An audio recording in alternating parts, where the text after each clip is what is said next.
Welcome everybody. My name is Ferebee Tunno and I am here with Dr. Martin Huss. We are going to give a talk entitled, What Are Facts? Subtitled, How Math and Science Can Support Critical Thinking and Evidence-Based Decision Making. Let's start off with a simple question. What is a fact? According to the Merriam-Webster Dictionary, a fact is something that has actual existence, an actual occurrence, a piece of information presented as having objective reality, the quality of being actual, a thing done. So basically these are all fancy phrases for something that is true. We all have a basic understanding of what a fact is. Okay, here are some examples. 1 + 1 = 2. We've all seen that before. The earth revolves around the sun.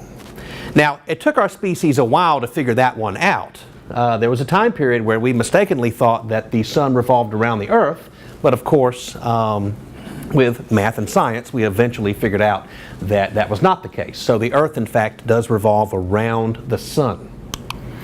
The Philadelphia Eagles won Super Bowl 52. You are currently watching a slideshow. I hope that's a fact. I hope you're not playing on your phones. You are, in fact, watching the slideshow. Okay, facts are not synonymous with feelings, opinions, speculation, assertions, wishes, beliefs, intuition, and predictions. Facts are not synonymous. They are not the same thing as any of these other items here. Now, that's not to disparage any of these other items, which of course have their place in life, but these things are not the same thing as facts. For example, the following are not necessarily facts, and that parenthetical statement will become, the importance of that will become apparent in a second. The defendant seems guilty. Okay, so you're in a courtroom, either on the jury or in the audience or maybe the judge, and there's a defendant and he or she just really seems guilty. And in fact, he or she may turn out to be pronounced guilty. But until that happens, this is just a feeling or an intuition. Feelings and intuitions are sometimes wrong. We might be right, but we might be wrong. So we can't say this is a fact.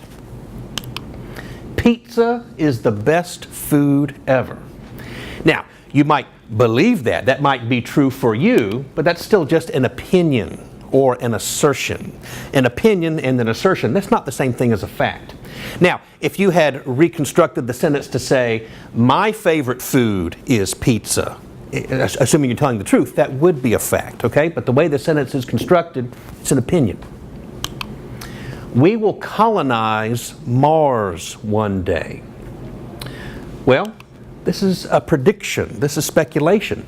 This very well may turn out to be true. In fact, it seems plausible, it seems likely, but until it happens, we cannot say that it is a fact. It is a prediction or speculation.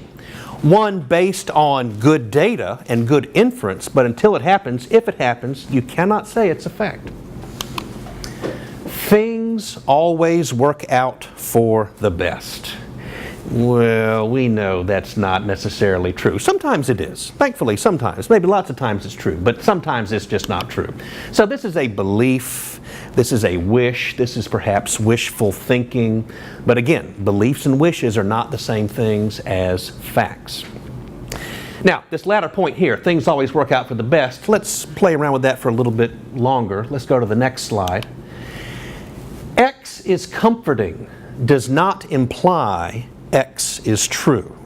Okay? So let's go back to that statement on the last slide. Things always work out for the best. Clearly, this is a comforting sentiment, a comforting sentence, but it's just not true. Sometimes things work out for the best, other times they don't. So comforting, but not true. X is comforting does not imply X is true. Another example, cancer can be fatal. Well, this is certainly not comforting, even though it is true. Cancer can be fatal, but there's nothing comforting about that fact. So again, truth and comfort they don't, they are in no way synonymous. Sometimes they overlap, but they're in no way synonymous. Third example, the U.S. has the world's largest economy. Well, this is both true and comforting, but not true because it is comforting. It's not that this is a pleasing fact, one that makes us more patriotic and proud to be American. That's not what makes it true. It's true because it's true, independent of whether or not we're comforted by it. So, both true and comforting, but not true because it is comforting. Okay. Now we get to the math part. Remember, this is a math science talk. So everything up until now has been sort of a preamble to get us warmed up. Now we're going to get into the mathematical portion of the talk. And then, of course, when I'm done, Marty will take over and give the science portion of the talk. Okay, in mathematics, a fact is referred to as a theorem. Theorem is a fancy word for fact. Theorems must be demonstrated to be true, i.e. they must be proved. Until they are merely assertions. An assertion and a fact are not the same thing, remember. A definition means the same thing in mathematics as it does in any language. That is, it provides us with a nomenclature scheme that we can use to talk about things. Both definitions and previously established theorems can be used to prove new theorems. Old theorems lead to new theorems, sort of like a domino effect. Okay, for example, recall, and I presume everyone has seen this before, recall the famous Pythagorean theorem, which states that if A and B are the legs of a right triangle meaning there's a right angle in it, if A and B are the legs of a right triangle and C is the hypotenuse, then A squared plus B squared equals C squared. We've all seen this before. So what we're going to do is we're going to prove this theorem. Until it's proven, then it's just an assertion.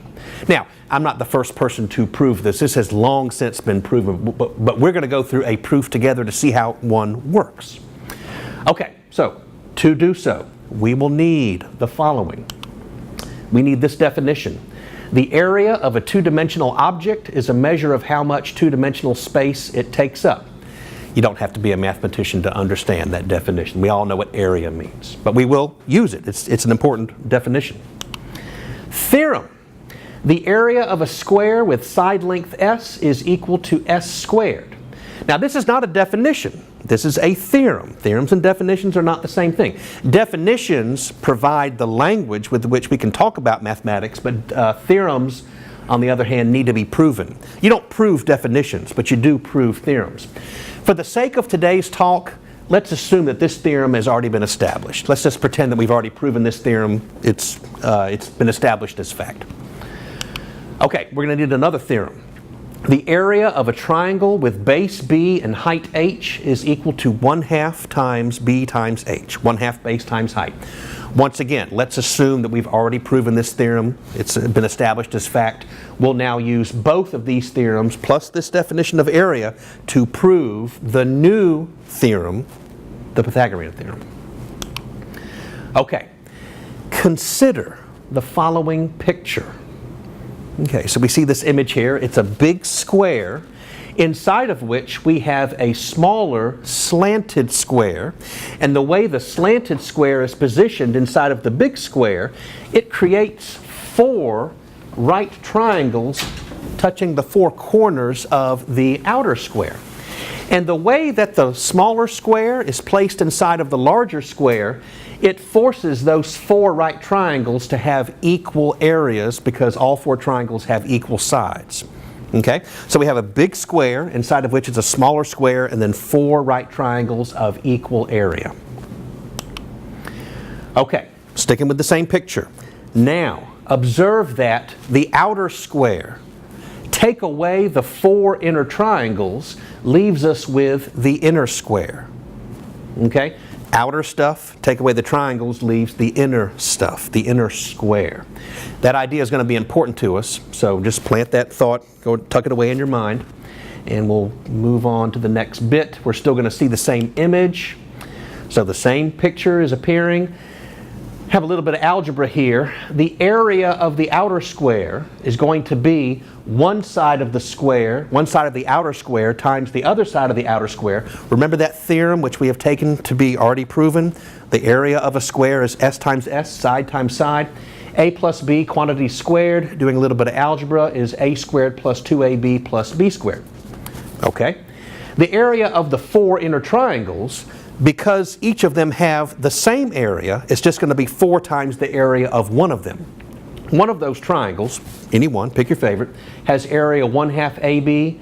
4 times 1/2 AB is 2AB. So that's the area of the 4 inner triangles.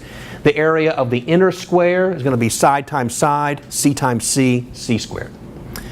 Okay, so keep these expressions in mind, and then I'm going to go back one slide and remember this equation here. Outer square minus 4 inner triangles leaves us with the inner square. Okay, so now we go to this slide here. Plugging in the expressions for the 3 parts in the equation gives us this stuff, minus 2ab equals c squared. On the left-hand side of that equation, the 2ab's cancel, and notice what we're left with. A squared plus b squared equals c squared.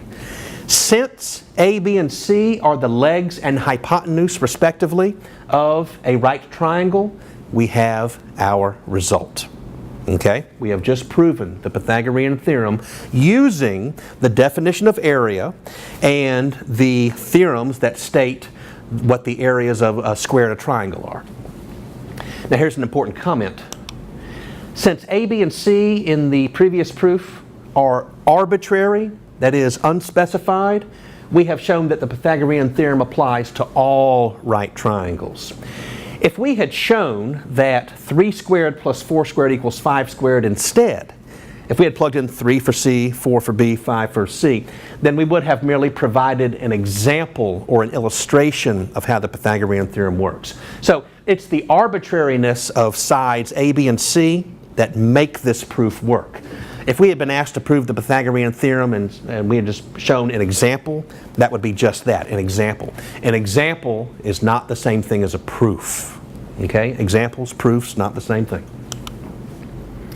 Okay, so I have that in writing here. In general, proofs and examples are not the same thing. Specifically, showing an example that illustrates a claim is not a proof of that claim. On the other hand, showing a counterexample to a claim disproves that claim. You can disprove a claim by showing just one counterexample. For example, consider this claim. So suppose we have some person here and he's claiming, he says, I possess a list containing all of the numbers inside of the interval 0 to 1. Okay, so picture the interval on the real number line, 0 to 1. You have all those numbers in there. This person is claiming, making a claim, making an assertion that he's got a list that contains all of those numbers in the interval. Okay, well, the claim is either true or false. Until we see a proof, we don't know which it is. Let's suppose further that the person making this claim presents the following list as proof, and I'll come over here because I need to point to some things. So this person is making a claim. He's saying that I have a list that contains all the numbers between 0 and 1. Whatever the list looks like, we know that the list has to go on forever because there are an infinite number of numbers between 0 and 1. So the etc. here just refers to the fact that this list actually has no ending. It goes on forever, but that's okay. Don't let that part of this talk bother you. A list can either be finite or infinite. Either way, it still constitutes a list. Another thing to notice, the order of the numbers, and do notice that all these numbers are between 0 and 1, the order of the numbers doesn't matter. The order of the numbers in a list is not what makes it a list, it's just the completeness of the numbers that makes it a list.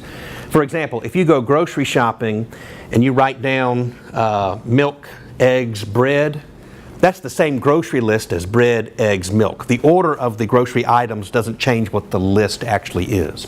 Same story here. We don't care about order. We're not bothered, or we shouldn't be bothered, that the list is infinite. But this person, holds up this sheet of paper and says, this is a complete list. Okay. If we can find a number between 0 and 1 that is not on the list, i.e. find a counterexample to the claim, then we will have disproved this person's claim.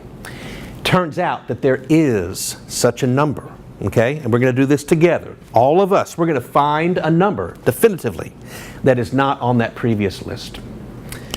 Okay, here's how we're going to do it. First, we're going to find a number, we're going to come up with a number between 0 and 1 whose 10th place is different than 3. I don't know if y'all can see, this 3 is in blue. That's my way of highlighting the 10th place of the first number in the list. So come up with any number between 0 and 1 that has a 10th place different than 3. I put 0.4. You could put point anything as long as that thing is not 3. We'll just go with 0.4. Okay? All right. Next step. Give that same number a 100th place different than 0. I've got 0 highlighted here. That's the 100th place of the second number. Pick some 100th place here that's something other than 0. I just went with 1. So it's 0.4 from before. Now we're tagging on an extra 1 in the 100th place. Okay? Next, give that same number a different 1,000th place from 7. I went with 8. You can go with any number other than 7. I think we're beginning to see how this goes. Next, give that same number a 10,000th place other than 9. I picked 3. And we're going to keep doing this process forever and ever. Okay? Again, the fact that it will take forever, that should not bother us. The fact is this process could go on forever. Okay, so why are we doing this? Are we actually in the act of coming up with a number that's not on the list? Yes. If we continue this process forever, then we will have generated a number that is nowhere on the list. Let's go back and see why that is. This number can't be the first number because they have a different 10th place. It can't be the second number because they have different 100th places. Can't be the third, different 1,000th place. Can't be the fourth, can't be the fifth, can't be the sixth.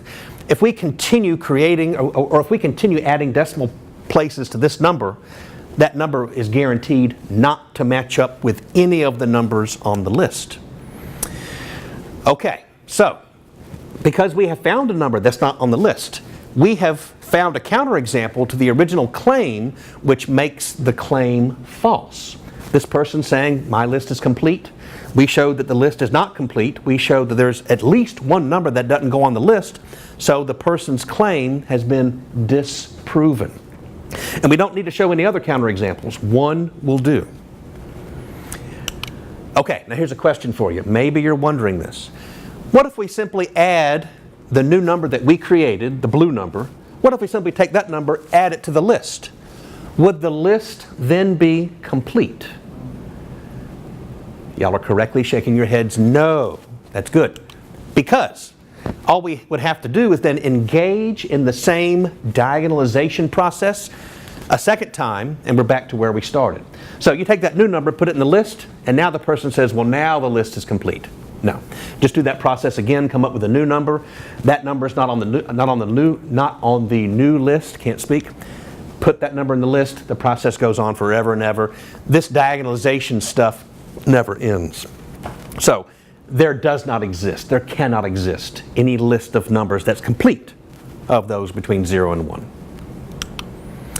Okay, we now wrap up the math portion of this talk by stating that every fact/theorem, remember they're the same thing, has its own unique characteristics. Random tweaks of these details can negate the truthfulness of the original claim.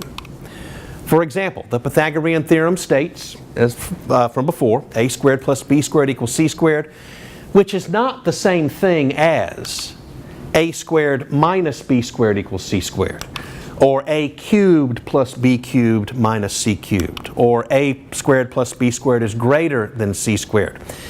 If a, b, and c still stand for the legs and hypotenuse of a right triangle, then all three of these claims are false. The details of the correct equation matter. Details matter. If you tweak just one little detail, you change the whole equation and it's no longer true. So, details matter. Little side note here. It is worth noting here that if a, b, and c are positive integers, then the equation a to the nth power plus b to the nth power equals c to the nth power has no solution for any positive integer value of n greater than 2. So that equation works great for 2, but if you plug in a 3 or a 4 or a 17 or whatever, it's not going to work. This result is known as Fermat's last theorem and was first proved by Andrew Wiles in 1995. I was in college then. I remember when that event actually happened. 358 years after Pierre de Fermat first stated it as a conjecture in 1637.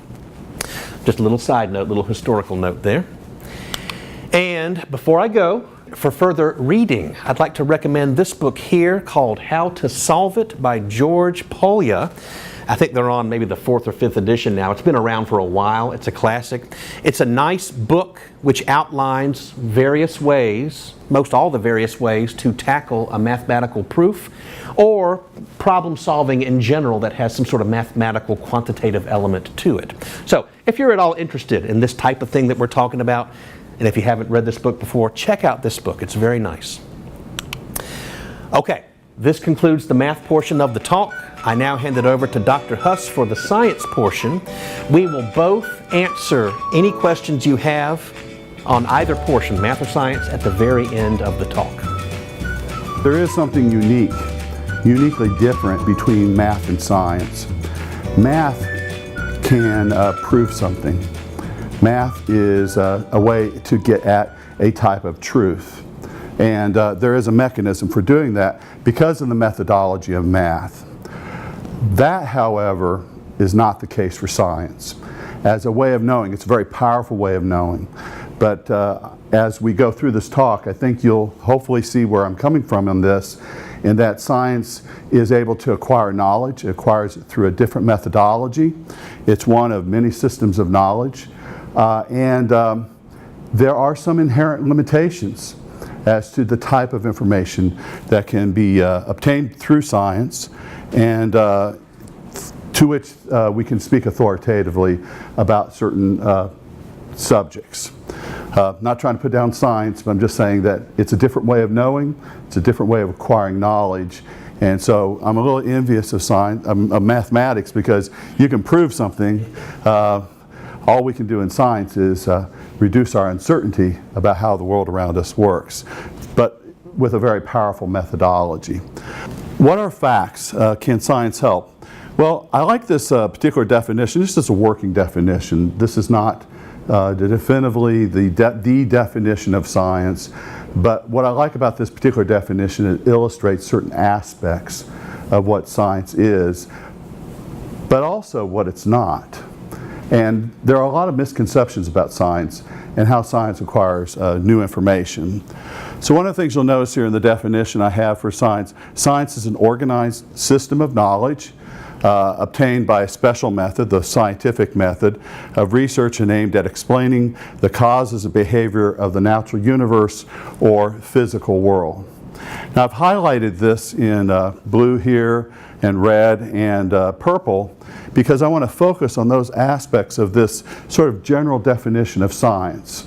And of course within science we have other disciplines. We have chemistry and physics and biology, and even within those we have subdisciplines. We have biochemistry, inorganic chemistry, biology, we have botany, plant science, zoology, cell biology, and so on.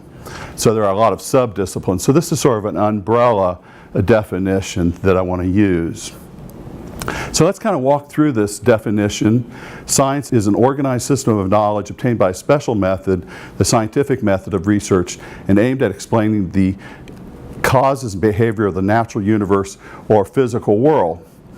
Now the reason that I highlighted those particular aspects of this definition is to illustrate a couple of things. First of all, science is an organized system of knowledge. But it's not the only system. And I think sometimes there is this misconception by people, maybe in the general public, maybe even sometimes by scientists, that this is the only organized system of knowledge. That's clearly not the case. We have mathematics, we have literature, the law, theology, linguistics, the study of music, musicology, engineering, philosophy, and even just knowing how to fix your car if it breaks down. My background is in the field of botany and also in the field of mycology, the study of fungi, mushrooms, and things like that. If your car breaks down, and say your transmission goes out, I'm not your guy unless you want to make sure that that car never runs again. Okay? It's never going to work at all. I'm really going to break it good. So there is this expertise that people have in these different areas of knowing. These are just a fraction of all the different kinds of human endeavors that people engage in. What is different about these other ways of knowing and these systems of knowledge, which are competent within their particular, walk of life, is what's different from that in science is how we go about in science acquiring new information. And that's the focus of my aspect of this particular talk. The other thing I want to point out here, and I had that in the original definition, is that science explores questions regarding the natural universe and the physical world. And how do we get access to these kinds of information? Well, we have to do it by how we interact with the world around us. And we can do that through our 5 senses, sight, hearing, smell, taste, and touch. And that is one way that we acquire information through observation, and also later when we go a step further into this, when we do experiments and try to collect data, we might engage our senses there as well. But also, this is made possible through instruments that amplify our senses so that we can acquire information that is not directly accessible to us because of our inherent biological limitations. I can't see things that are microscopic, so I utilize a microscope to increase the apparent size of those objects so that I can see them, or that I can record them on film or some other type of monitor that records that image, or radiation, or to be able to look deep into space and look at the planets and the stars and so on, or even a magnetic field. There are magnetic fields running through this room right now. Maybe you're different than me, but I don't have the biological equipment to detect magnetic fields. But I can use a compass to do that and get access to that particular aspect of physical reality. So we use our senses, and then we augment our senses with the help of instrumentation. Now, this also deals with the fact that we're studying the physical and natural world around us. That creates the situation where there are certain types of questions that we can ask and hope to find some answer to, or a problem that we can pose to which we hope to find a solution. And we can do this in an authoritative way through the scientific method, but that's not true necessarily for all types of questions. And I'm hoping that I can illustrate this here very shortly. Let's imagine we have a guitar, and we know that if we pluck a string on the guitar, this will create vibrations. Those vibrations will impart energy to air molecules, and it'll transmit that energy from the guitar to some other place in space over a period of time. Well, one of those places it might end up bouncing off your ear, and that sound could then be picked up by the ear. So if you ask the question in terms of how does sound operate, how does that plucking of a guitar string cause this vibrational energy to eventually end up at your ear so that you hear it, there is a mechanism through science to study this, because it all deals with the natural and physical world. It's stuff that we can study directly with our senses or with the use of our instruments to help us solve that problem. To go into more detail on this, let's imagine those sound waves do find an ear to enter, like my voice hopefully is entering your ear, going into your ear canal, what's going to do is it's going to set up a vibration on your eardrum. That in turn is going to vibrate those 3 bones in your middle ear, which will then transmit that energy to hairs found in your inner ear. They'll vibrate back and forth. That'll generate an electrical signal that's carried electrochemically by the auditory nerve to your brain, and then you detect that as sound. There's a way to explain it using what we can see, what we can observe, directly or indirectly with our senses or the use of instruments to, further the evidence for how this operates. So science can show us what sound is, because it's all within the realm of the physical and natural world.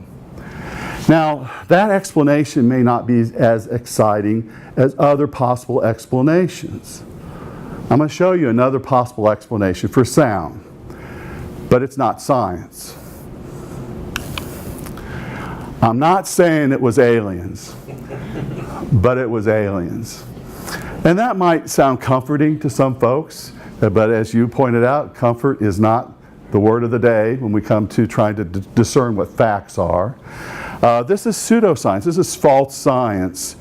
And if I have a choice between really trying to understand what sound is versus speculating about something that there is no direct evidence for, even indirect evidence for, I think I'll go with the direct evidence. At the end of the day, that's really going to answer my question as to what sound is. Now, notice how I phrased the question. What causes the sound of a guitar string when plucked? And I made sure that that question rests within anything that you could do or operate within the physical world that we live in. But there's a different question we could ask about sound. So imagine I have a guitar, okay, whatever, or violin, and I ask a different kind of sound. I pluck a string on that guitar, and I ask you the question, is the sound that I made with that musical instrument beautiful? Is it beautiful? Is that something that science can address in an authoritative way? Or do we need to rely upon some other way of knowing? Well, it depends really on how you define beauty. So, is the sound made by the guitar string being plucked beautiful? Can this question be addressed by science, or does that require another way of knowing? So, if you take the point of view that beauty is subjective, that in this case it's in the ear of the listener, or if it's something visual you're seeing, it's in the eye of the beholder, then I suppose it's a matter of whether or not you think, whether you like it or you don't like it. But if you take the approach that beauty is objective, does it represent some type of objective truth? Then you have to approach, I think, that kind of question in a different way. And I don't think mathematical analysis would probably work real well. Scientific analysis might be difficult to design an experiment to test whether something's beautiful or not beautiful, although it's potentially possible someone might think of a way to do that. But what I would suggest is that we go to some other way of knowing. So for example, you could address this question using a particular branch of philosophy, specifically aesthetics, which is the study of beauty. And they have the methodology already set up. That is what that subdiscipline of philosophy does. What is beauty? And maybe through their methodology you could determine whether strumming a guitar string is beautiful or not beautiful. So my point here in talking about science dealing with the physical and natural world, there are some types of questions that we can deal with in an authoritative way because they're within the realm of the physical and natural world. There are other types of questions where you may have to go to some other way of knowing to acquire the type of answer that you're looking for. Maybe even ultimately that question of, is beauty subjective or objective? That type of thing.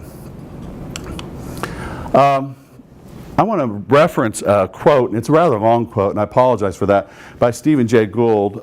He was a paleontologist. He wrote a really interesting article in 1997 in Natural History, and he discusses this differentiation between the domain of science and the domain of other ways of knowing. And so this is a sentence from his particular paper. The net of science covers the empirical universe, what we can observe, what we can interact with. What is it made of? Fact. And why does it work that way? Theory, the explanation. The net of religion extends over questions of moral meaning and value. These two magisteria, these two domains of knowing, do not overlap, nor do they encompass all inquiry.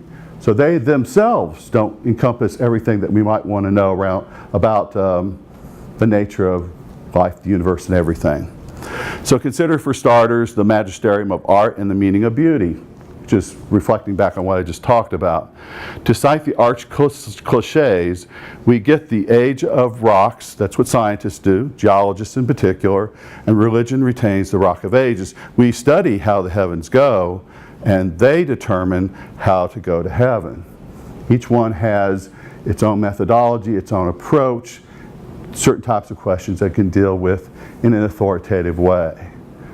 So science might, for example, tell us how reproductively in the laboratory or within a person, how we might, say for example, go about cloning a human being.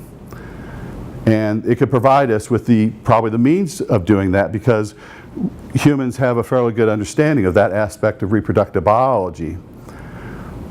We clone other mammals. People clone horses. They've cloned dogs and cats and sheep and so on. There's no reason to think that that technology that's come out of that understanding of this process could not be applied to humans. So if you were to ask a scientist, is it possible or probable that human beings could be cloned? Well, I mean, let me ask a reproductive biologist, Ann, what do you think? Do you think we could do it? Yeah. No reason why the technique shouldn't work. But that's within the realm of science. But if I ask you the question, should we do that? Would that be a good thing?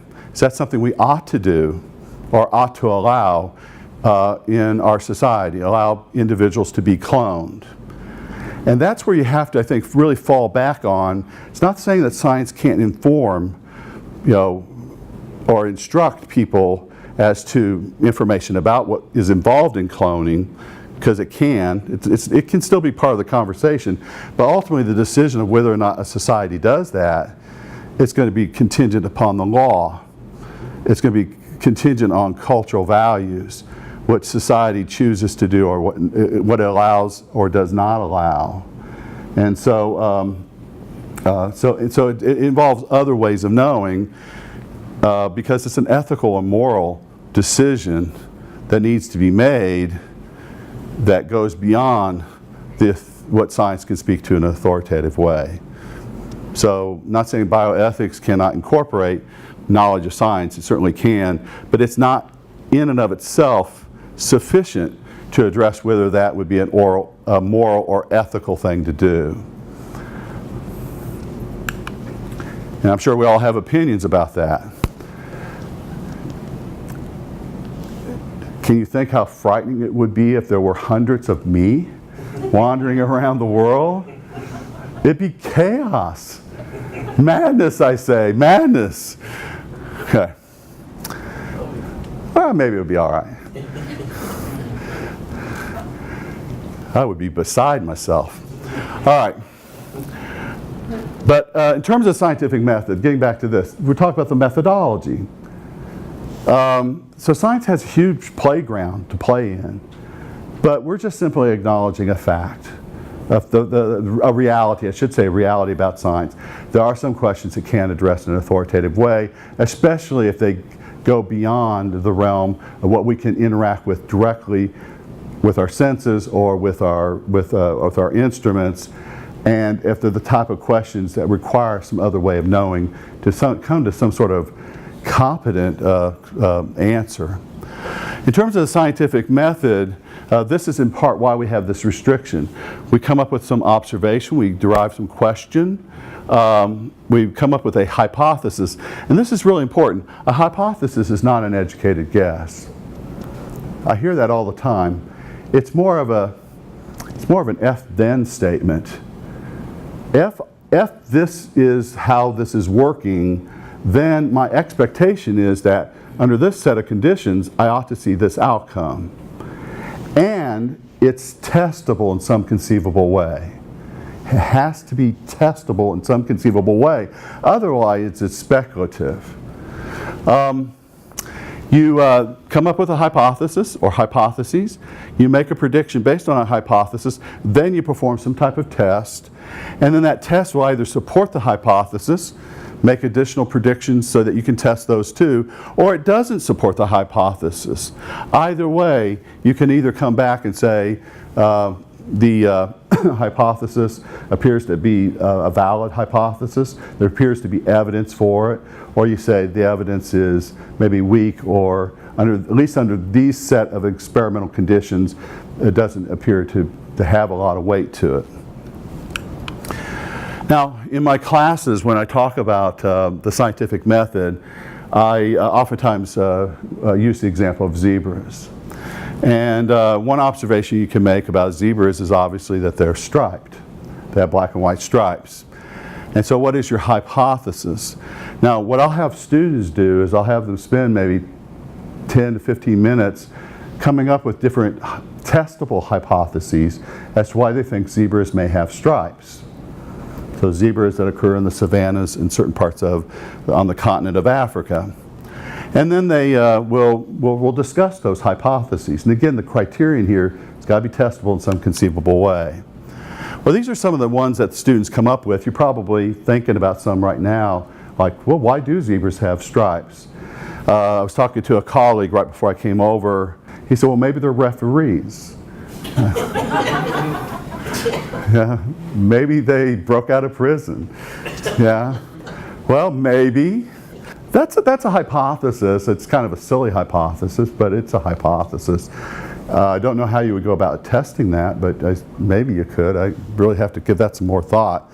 But these are some of the ones that students come up with that, it's camouflage and it functions as cryptic coloration. You might think, well, when you look at a zebra, I mean, I see a zebra there, right? It's not like hiding, but you have to imagine that they're in the grasses, and the grasses are tall, and they're wading through the grasses in the savanna, and that this striping pattern may break up their silhouette and make it a little more difficult for a predator to actually locate one, especially if it's at a distance. So in terms of functioning as camouflage or a type of cryptic coloration, that's potentially possible. Another one that students will come up a lot of times with is thermoregulation, that alternating in black and white patterns helps to disperse the heat during the heat of the day. And so as the heat as the light is absorbed to the dark regions of the body, it dissipates into the lighter regions of the fur, and that helps to cool the animal down. And conversely, early in the morning, when maybe there's a chill in the air, it has the opposite effect of helping the animal to warm up, but not to the point where it gets overheated. So maybe it helps to dissipate some of the heat during the heat of the day, help them to warm up at, later in the day or early in the morning when the sun first starts coming up. The other one is predator distraction, especially in a stampeding herd. I sometimes call this the zig-zag hypothesis. So you have a herd of these animals, they're all striped. By the way, no two zebras have exactly the same striping pattern. It's kind of like a fingerprint. And so as one zebra is zigging, the other one is zagging while they're being attacked by lions or hyenas, whatever other predator is, that crisscrossing back and forth creates a distraction, and the lions can't zero in on a particular prey item. And so it gives them just that tiny little bit of time where they might have a chance of getting away. Not just only themselves, but also the other animals within their herd. So predator distraction. Mate preference, because not all zebras have the same striping pattern. It's possible that maybe Certain striping patterns are more attractive to members of the opposite gender. And so this could be useful in facilitating the acquisition of a mate. And I call this the sexy zebra hypothesis. So that's one possibility. The other thing too is there are tsetse flies in Africa, and they carry sleeping sickness. And tsetse flies are biting flies.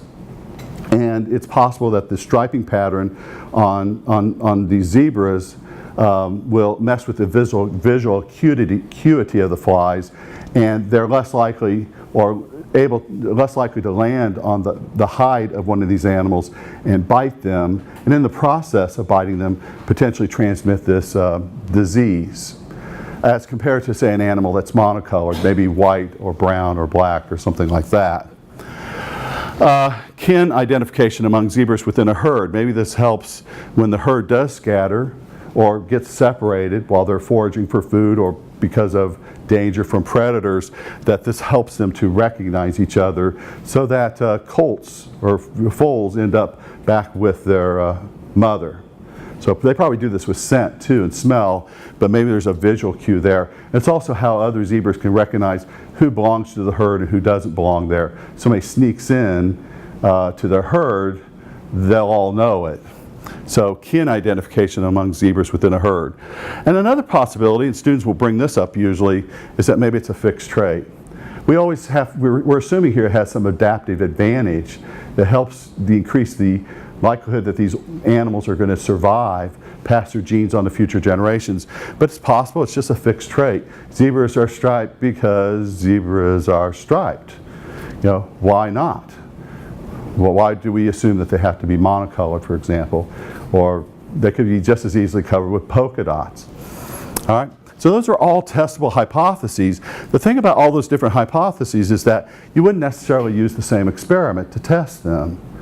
So if I'm testing thermoregulation, I'm going to be looking at whether striping patterns in living animals or in hides or in color patterns can actually help regulate temperature and modify it. Whereas if I'm looking at biting fly deterrence, I may go out and look at the rate at which these flies actually bite living zebras compared to other animals comparable to zebras, like horses that might be nearby that are more or less monocolored, and see if the incidence of biting is greater in one versus the other. So the thing is, your experiment might be one extreme or the other.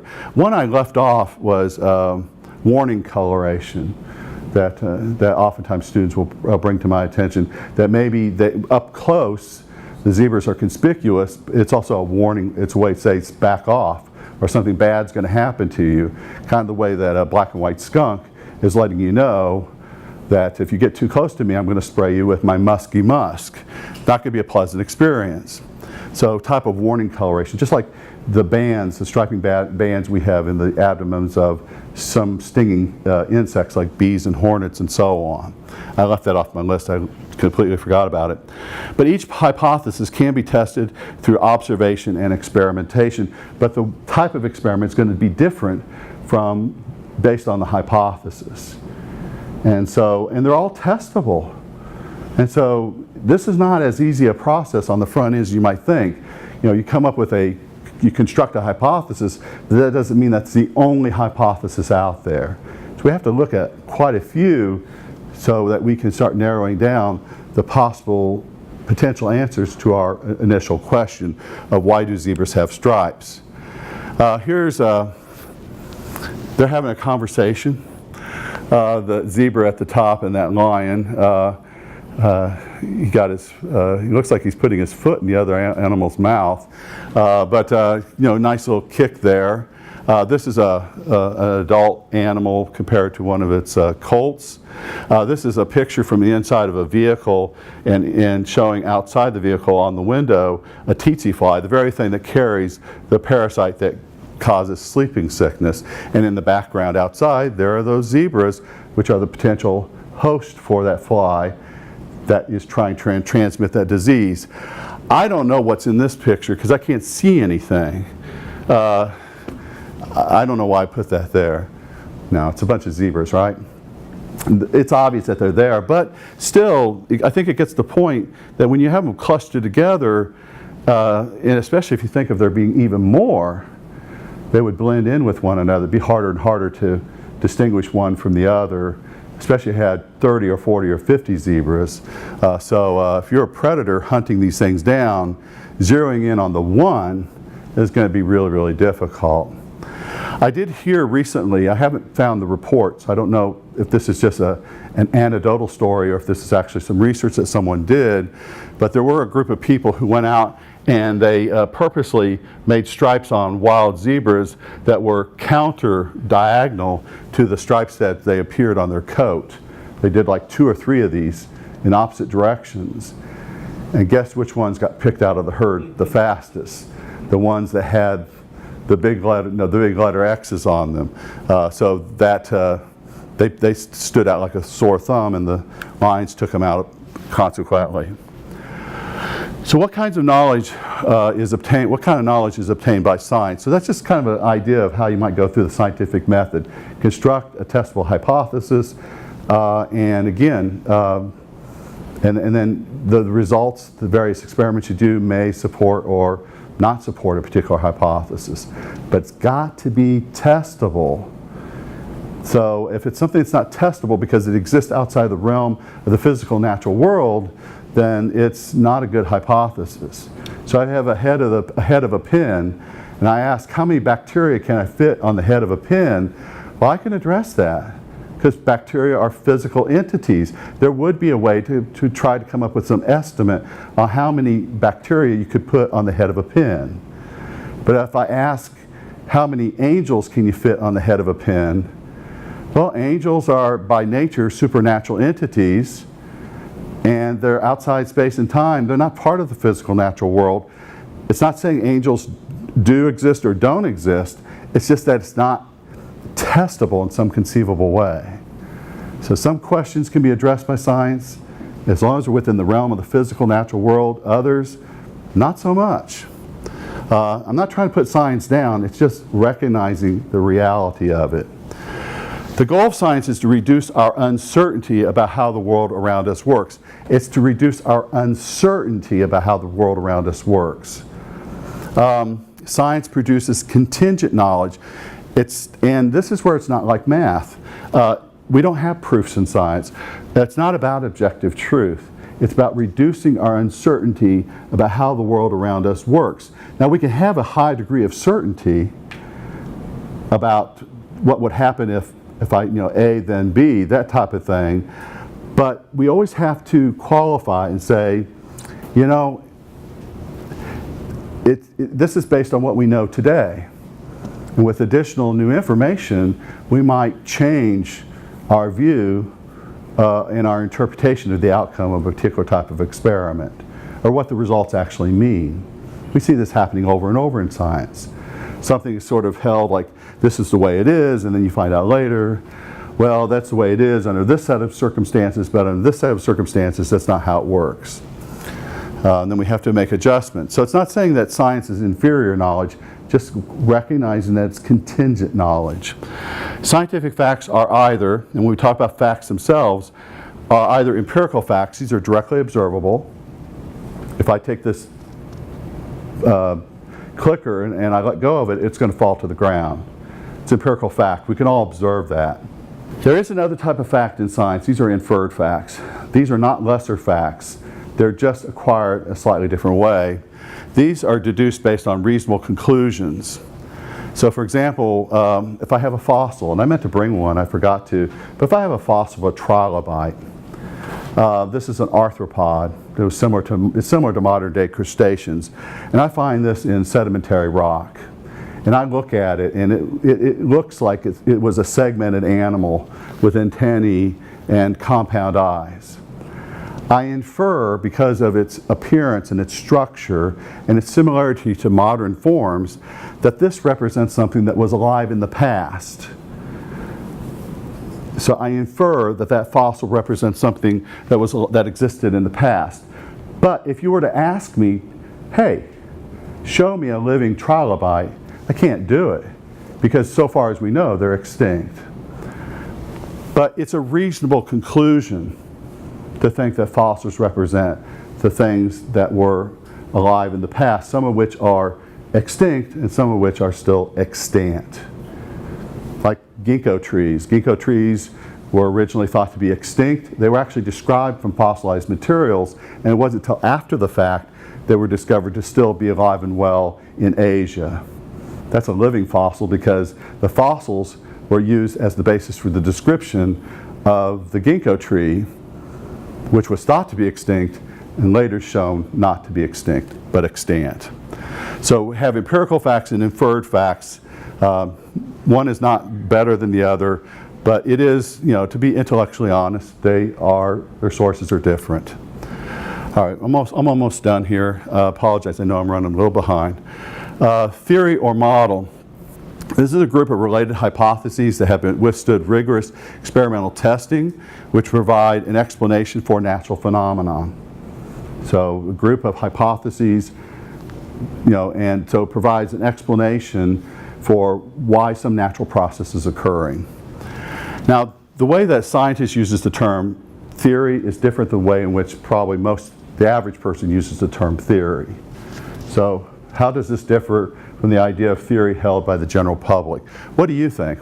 How does the average person use the term theory? Now, how would that be different from the way science uses the theory? Anne? No, I'm just... David. Anybody. I'm just kidding. Have you ever heard the phrase, this drives me crazy, oh well, it's just a theory. Just a theory?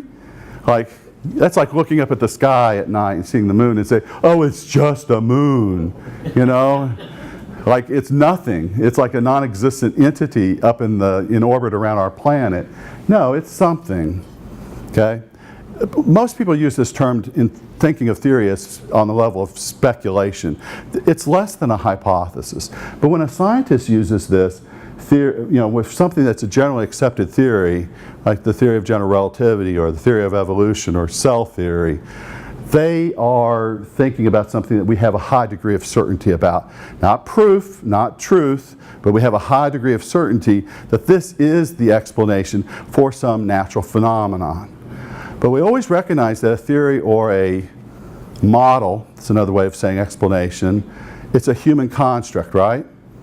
So if I have on this table a model of the solar system, and I say this is how the solar system is arranged with the sun and the earth and and the other planets orbiting the sun. It's a model. We should never confuse the model with the actual solar system.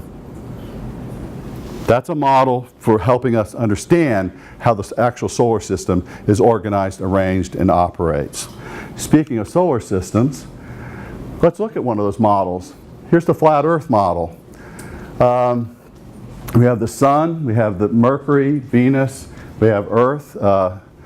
It looks a little different than I generally envision it. Mars, Jupiter, and so on. But we have the flat Earth model. Now that's a perfectly acceptable model. It's one that some people still subscribe to. But that's one way that we could view the Earth.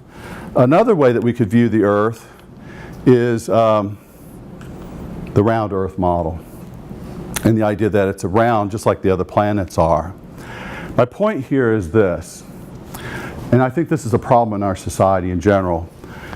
We all are ingrained with this idea that everyone has a right to their opinion, right? Everyone has, it's okay for them to bring their ideas to the table. In fact, they ought to do that. But at the end of the day, especially when you have something that's testable, like a testable hypothesis or idea, each testable hypothesis and idea is worth proposing, even a flat Earth model of the Earth. But all hypotheses or ideas are, and I left out a word here, a little slip here, are not of equal merit based on the evidence available for it. So there should be a word not in there. So they're not all of equal merit. We have a whole lot more evidence that indicates the Earth is round and not flat. And so at some point we have to kind of go with the that notion that, yeah, the Earth's probably round. You had your not earlier in the sentence. It's there. Oh, is it? Not all hypotheses. Oh, but not all. Okay, good. Okay, I'm not totally insane, just partially insane. Okay, but not all hypotheses or ideas are of equal merit. Thank you, I appreciate that. Are of equal merit based on the evidence available for it. So just because someone proposes an idea doesn't make it necessarily a bad thing to propose. It's just that, what's the evidence? And that's where we need to use evidence to drive our understanding of the world around us. If we don't have the evidence, then we hit the realm of speculation.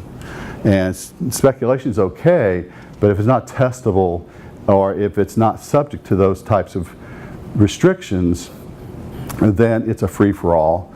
And we end up not really gaining any new information in the realm of science. So here's the biosphere as viewed from the moon, taken by some Apollo astronauts. When they actually did go to the moon, they went to the moon, right? Okay. Now, I've said what science is. I do want, in finishing up this presentation, I want to clarify one thing. And I think this is where sometimes science gets a bad reputation, is what science is and is not. Science is one means for acquiring new knowledge, often with technological applications. It's one of many different means for acquiring new information. You know, literature, music, mathematics, and so on. Scientific inquiry, though, is not the same thing as scientism.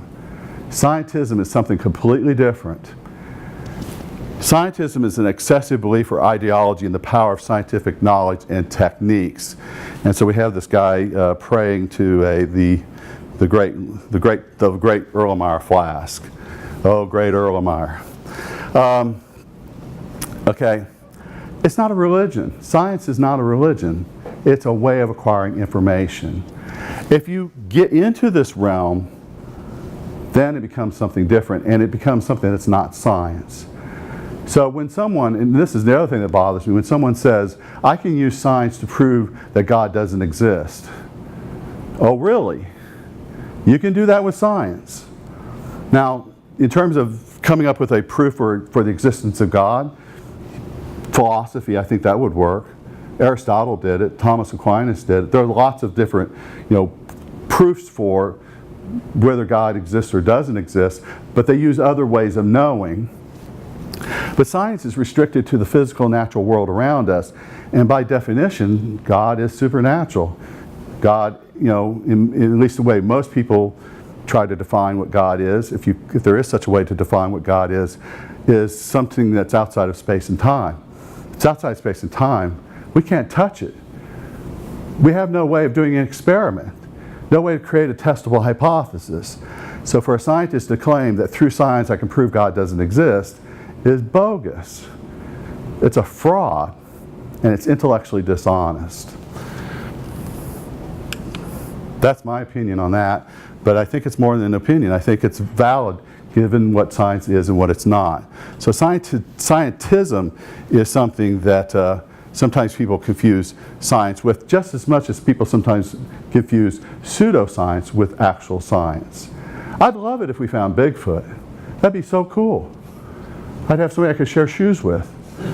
But until we have some sort of evidence, there's so many more things that are fascinating out there that are worth studying and knowing about. And I'm going to end here with Carl Sagan, the late Carl Sagan. And I think this is a good indication that science is an exciting way to know about the world around us the way he puts this. Based on what we know in science, the evidence is that the nitrogen in our DNA, the calcium in our teeth, the iron in our blood, the carbon in our apple pies were made in the interiors of collapsing stars. We are star stuff. There's enough within our own universe to keep us busy from now until the end of time.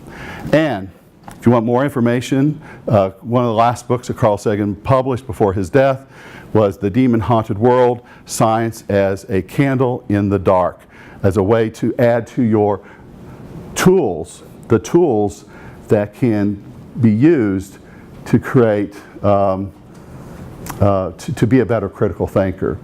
So science is one tool among many tools that can be used to help us become better critical thinkers, which I think is important, especially as we move it from our own personal lives to developing things like public policy, so that we are working based off of informed opinions and off of real data. Thank you. Any questions?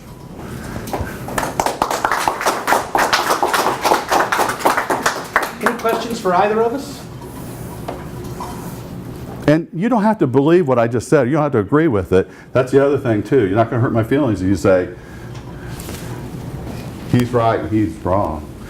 He's right, I'm wrong. You know. But what were you going to say? When you were talking about cloning humans, why isn't it that we don't clone animals that are like about to be extinct or things like that? Well, I think there are some efforts to try to do that. Yeah. Well, and even bring some organisms back from the verge of extinction. So there have been some people who have been looking at trying to get mammoth DNA and somehow incorporate that into an unfertilized ovum of an elephant, and then have the elephant give birth to a mammoth, something along those lines. So I don't know. Ann, you know more about that than I do. That's what the example I would use. Yeah. Yeah. It's like Jurassic Park. It's like Jurassic Park. Well, it is. Yeah. And by the way, I got my 23andMe DNA results last week. I found out that out of the 400 variants for Neanderthal DNA, I have like 308 of them. So, I mean, really, I always tell my wife I married up, but really, I married up. I went from one species to another, which is a good compliment of my wife. Not so much on me, though. But yeah, I think you're exactly right. People are looking at in conservation, and also for captive breeding programs to try to promote the greatest genetic variability that they can in these captive populations, especially with things like red wolves and so on, so that those species can continue to exist. Anything else? Yes. If we do this cloning thing, are you afraid eugenics will play a big part and cause massive chaos? Do you have an opinion? Well, no. Okay. Okay. Well, I think Meaning I've not thought I about would have this in any some kind of concerns detailed about way. with cloning humans, okay, even if you just take a pragmatic approach and you just look at it from the point of view of the law, let's say that you clone an individual and something goes terribly wrong in the cloning process, and that individual is more susceptible to certain health risks, diseases, cancer, and so on. And so there's going to be medical costs incurred from the fact that you clone an individual. Who pays for that? Does society pay for it because it allowed the cloning to take place? Does the person who wanted to be cloned pay for that? Is it up to the research scientists and medical staff that made that particular process possible? Are they responsible? So the problem I see with cloning, without thinking about it in terms of its potential moral religious implications, is that legally we haven't caught up with the technology. We haven't worked out all the details of what would happen if that were allowed.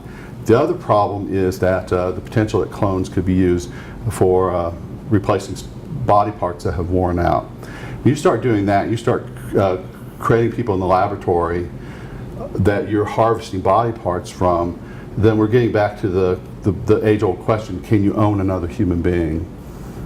And the answer we've decided is no, you can't own another human being. But we start treating human beings as property and commodities, then I think we start going down a road that we probably don't want to go down. That would be my opinion on it. So, but I'm not saying that there might not be situations where gene editing, once the technology is better understood, that type of thing might not, especially if it has therapeutic value, that there might not be some reason for doing that. But there's still a whole lot we don't know. Dr. Griffo, I know you're... I think also a question that people don't know, like cloning animals, that's one thing, but they don't have high order thinking that we understand. And so if you clone a person, are they going to behave the same way as whoever the DNA was that they, so you have higher order thinking. And you have nurture behavior, nature. You have all kinds of stuff that we as human beings do differently than Dolly the sheep or something, so that's another question I think. Yeah. You're right, the technology's there, but all the other questions are. Well, I can answer that one. If they ever do cloning, it will definitely lead to, if humans are involved, we'll mess it up big time. Yeah. And personally, I'm not for it. I'm not really in favor of cloning. Again, there's so many unanswered questions. We haven't thought it through. Legally, morally, ethically. That's where biology can inform those other ways of knowing as to whether or not ultimately society decides to go that direction or not. But we don't want to get the horse before the cart. And that's what they did recently with that gene editing project in China. Yeah, the person didn't have permission from their government and from their institution to do gene editing in these babies that were born, and they didn't fully inform apparently the parents of those children that they were genetically modifying their offspring. And right now that guy is looking like he's in a lot of legal problems. He might end up in jail if he's not already there. But that was ethically and morally questionable. We don't even know what those implications are. Not even legally. We don't even know health-wise. If you go in and make those like Cas CRISPR changes, what's going to happen? Yeah. Even if you try and regulate it or induce laws, somebody's still going to do it. So we just don't need to do it at all. Yeah. And then cloning is just one aspect of it. I mean, there's lots of other things too. Proliferation of nuclear weapons. But we can use science to make informed decisions on public policy, like with the evidence that is growing every day by day of global climate change. That's where maybe we need to have some confidence in the science to see how we can address that in terms of the policies that our government and other governments have to try to reduce or minimize the current impact, and if it's even possible to reverse it at some point in the future. Yeah. Artificial intelligence is something else to keep an eye on. Similar ethical questions get raised about that. Yeah, when you look at the scientific method, it kind of looks like a flow chart there. Do you think that'll ever get to a point where it's automated and done artificially?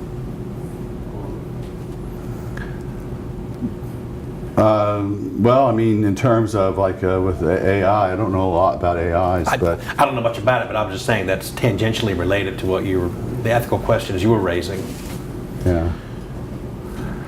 But yeah, I don't know. I really don't know. But I hope this what I said made some sense. It's kind of bouncing around there a little bit, but math and science are strong allies. Yeah, natural allies. Yeah, we're natural allies, but our methodologies, our approaches are different. Like I said, I do envy math because they can develop proofs and truths about things that are mathematical. That's not something we can do in science, but we can reduce our uncertainty about how the world around us works. It has high predictive value, so it is a powerful way of knowing. But I do want to qualify. It's not the only way of knowing. I mean, a world that was just science, kind of a drag. I want music. I want literature. I want all these other things that humans do, because those are human endeavors that are worth pursuing, and they have their place, and they enrich our lives qualitatively. And without them, we become, I think, a less interesting world to live in as humans. Yeah. And I'm not even standing on a soapbox. Anything else for either of us? Sorry we went over. This talk was from 3 to 4, but we really appreciate y'all coming here. And I do, yeah. Yeah, we're very thankful. Thank you. Okay. Thank you. Stick around if you got any other questions. We'll be here for a little bit. We'll be selling videos in the lobby. Yeah. Thanks a lot for coming, y'all.